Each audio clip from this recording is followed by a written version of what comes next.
بسم اللہ الرحمن الرحیم۔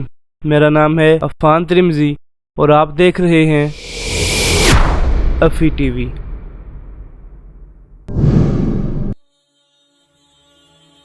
اگر اسلامی تاریخ پر نظر ڈالی جائے تو ایک عظیم ہستی ایسی بھی ملتی ہے جن کے بارے میں نبی پاک صلی اللہ علیہ وسلم نے ارشاد فرمایا کہ میں علم کا شہر ہوں اور علی اس کا دروازہ ہے۔ سامعین کرام، وہ عظیم ہستی حضرت علی رضی اللہ تعالیٰ عنہ کی ہے جن کے مخالفین بھی ان کی ذہانت کی تعریف کیے بغیر نہ رہ سکے۔ اسی حدیث کو مد نظر رکھتے ہوئے ایک دفعہ یہودی علماء کی ایک جماعت حضرت علی رضی اللہ تعالیٰ عنہ کے پاس آئی۔ ان یہودیوں کا یہ گمان تھا کہ اگر ہم نے علمی بنیاد پر حضرت علی رضی اللہ تعالیٰ عنہ کو شکست دے دی تو یقیناً یہ ہماری بہت بڑی کامیابی ہوگی۔ اب شکست دینے کے لیے انہوں نے سوالات کی ایک لمبی چوڑی فہرست اپنی کتاب تورات سے تیار کی اور شرط رکھی کہ ان کے جواب ہمیں ہماری کتاب تورات سے ہی چاہیے، نہ کہ قرآن پاک سے۔ یہودی علماء کا یہ ماننا تھا کہ یہ بات کسی صورت ممکن نہیں کہ حضرت علی رضی اللہ تعالیٰ عنہ تورات کے سوالوں کا جواب تورات سے ہی دے سکیں، کیونکہ وہ آخری کتاب قرآن پاک کے ماننے والے ہیں۔ راسل جالوت جو ان یہودی علماء کا سردار تھا، حضرت علی رضی اللہ تعالیٰ عنہ سے کہنے لگا کہ اے علی، ہم نے آپ کے علم کا بہت چرچا سنا ہے اور ہم آپ سے کچھ سوالات کرنا چاہتے ہیں، لیکن یہ سوالات ہم آپ کی کتاب قرآن پاک سے نہیں بلکہ اپنی کتاب تورات سے کرنا چاہتے ہیں۔ اگر آپ نے سب کے سامنے ہمارے تمام سوالات کا جواب ہماری کتاب تورات سے دے دیا تو ہم آپ کو باب العلم مان لیں گے۔ حضرت علی رضی اللہ تعالیٰ عنہ نے مسکراتے ہوئے جواب دیا کہ مجھے پتہ نہیں کہ تم کیا سوالات لے کر آئے ہو، لیکن اگر میں نے تمہارے تمام سوالات کا جواب تمہاری ہی کتاب سے دے دیا تو کیا تم مسلمان ہو جاؤ گے؟ راسل جالوت بڑے تکبرانہ انداز میں بولا، بالکل، ہم اسلام قبول کر لیں گے۔ اس نے سوچا کہ حضرت علی رضی اللہ تعالیٰ عنہ کہاں ہمارے سوالات کا جواب دے پائیں گے جو ہمیں اسلام قبول کرنا پڑے، اور یوں سوالات کا سلسلہ شروع کر دیا۔ یہودی نے سوال پوچھتے ہوئے کہا کہ پوری دنیا میں ہر چیز اللہ کے لیے ہے، لیکن ایک چیز ہے جو اللہ کے لیے نہیں، آپ یہ بتائیں وہ کون سی چیز ہے؟ یہودی عالم کا یہ سوال کرنا ہی تھا کہ پورے مجمع میں سناٹا چھا گیا اور سب حضرت علی رضی اللہ تعالیٰ عنہ کی طرف دیکھنے لگ گئے کہ بھلا اس مشکل سوال کا وہ کیا جواب دیتے ہیں۔ حضرت علی رضی اللہ تعالیٰ عنہ نے مجمع کی طرف ایک نظر دوڑائی اور پھر راسل جالوت کی آنکھوں میں آنکھیں ڈال کر کہا کہ اے راسل جالوت، وہ چیز شرک ہے جو اللہ عز و جل کے لیے نہیں ہے، پاک ہے وہ ذات، وحدہ لا شریک ہے۔ حضرت علی رضی اللہ تعالیٰ عنہ کا یہ جواب سن کر تمام مجمع والوں کے منہ سے بے ساختہ نکلا، سبحان اللہ۔ سامعین کرام، راسل جالوت اب دوسرا سوال کرتے ہوئے کہنے لگا، اے علی، یہ بتائیے کہ وہ کون سی جگہ ہے جہاں خدا ہے؟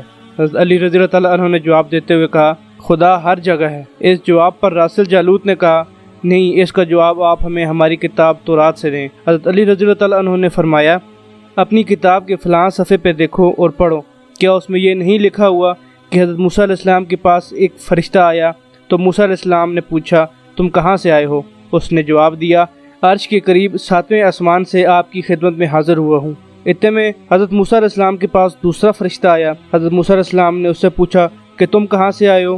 وہ فرشتہ کہنے لگا کہ میں 7ویں طبق سے آپ کے پاس حاضر ہوا ہوں۔ حضرت موسیٰ علیہ السلام نے ان دونوں فرشتوں سے پوچھا کہ تمہارے قریب کون تھا؟ ان دونوں فرشتوں نے جواب دیا کہ ہمارے قریب ہمارا رب تھا۔ تو اس سے یہ معلوم ہوا کہ بلندیوں کی انتہا ہو یا گہرائیوں کی انتہا، اللہ رب العزت ہر جگہ موجود ہے۔ حضرت علی نے فرمایا، پاک ہے وہ ذات جو دنیا کے ذرے ذرے میں موجود ہے۔ جب حضرت علی رضی اللہ تعالیٰ عنہ نے پہلے 2 سوالات کا جواب ان کی کتاب سے دیا تو راسل جالوت گھبرا گیا۔ پھر اس نے حضرت علی رضی اللہ تعالیٰ عنہ سے تیسرا سوال کیا، اے علی، یہ بتائیے کہ وہ کون سی چیز ہے جو خدا کے نزدیک نہیں ہے؟ حضرت علی نے فرمایا، ظلم، جو تمام برائیوں کی جڑ ہے، اور وہ میرے رب کے قریب نہیں ہے۔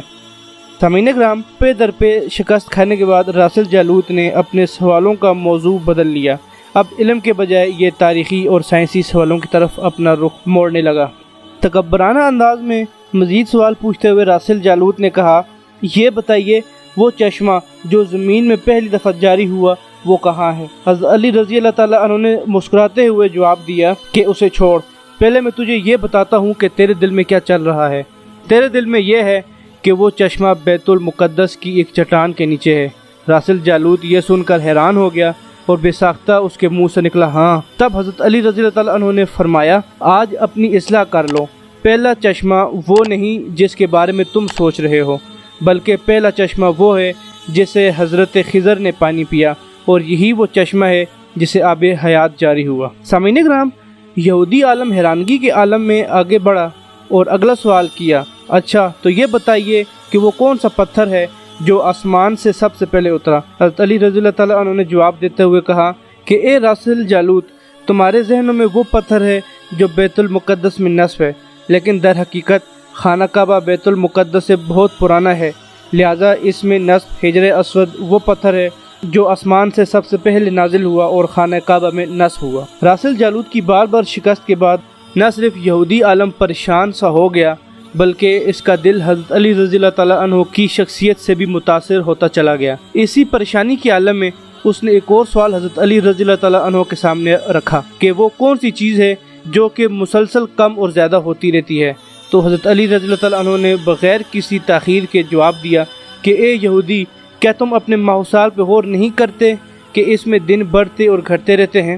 سامعین کرام، راسل جالوت نے جواب سنتے ہی حضرت علی رضی اللہ تعالیٰ عنہ سے ایک اور سائنسی سوال کیا کہ بتائیے دنیا میں وہ کون سی جگہ ہے جہاں سورج کی کرنیں ایک دفعہ تو پڑیں لیکن دوبارہ اس جگہ کبھی سورج کی کرنیں نہیں پہنچ سکیں؟ حضرت علی رضی اللہ تعالیٰ عنہ نے فرمایا، یہ سمندر کی وہ جگہ ہے جہاں سے حضرت موسیٰ علیہ السلام اور ان کی قوم گزری تھی، اور سمندر اللہ تعالیٰ کے حکم سے 2 حصوں میں تقسیم ہو گیا تھا۔ اس قافلے کے گزرتے سمے سورج کی کرنیں وہاں ضرور پڑی تھیں، لیکن اس کے بعد وہ کرنیں وہاں کبھی نہیں پڑیں۔